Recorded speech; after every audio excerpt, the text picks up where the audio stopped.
विषयतुन्वयादितरतस् चार्थेषु विज्ञासुराट् तेने ब्रह्महृदाय आदिकवये मुह्यन्ति यस्सूरया तेजो वारिमृदं यथा विनिमयो यत्रा त्रिसर्गो मृषा धाम्ना स्वेन सदा निरस्तकुहकं सत्यं परं धीमहि।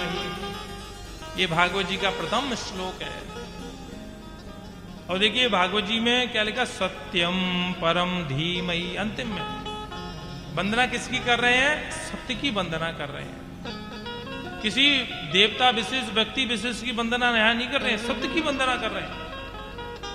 राम है, सत्य है। कृष्ण है, ये भी सत्य है। देवी है, ये भी सत्य है। गणपति है, ये भी सत्य है। और सत्य ही नारायण है। इसलिए जगत जो दिख रहा, जो आप मानो जिसको अपना, वो सत्य है। भाई हमें तो देवी माँ की आराधना करनी है तो देवी सत्य है, हमें राम जी की आराधना करनी है तो देवी सत्य है।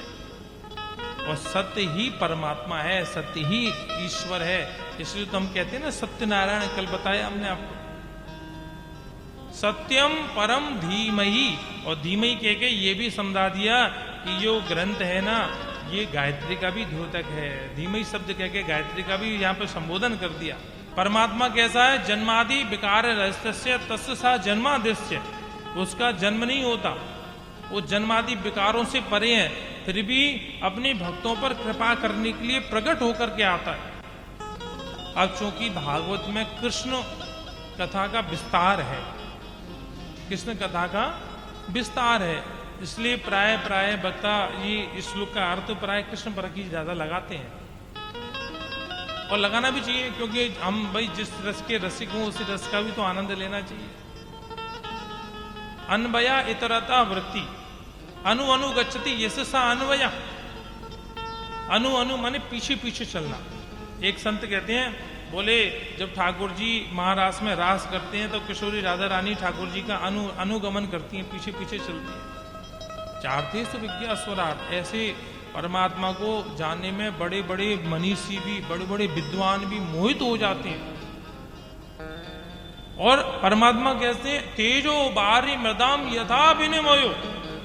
परमात्मा श्री कृष्ण जब अपनी बंसी का निनाद करती हैं तो सबका अपना भाव भूल जाती हैं सब। जब प्यारे श्याम सुंदर की बंसी बजती है तो महाराज जमुना जी का बहने वाला द्रव जैसा जल भी पाषाणबद्ध होकर के रुक जाता है महाराज।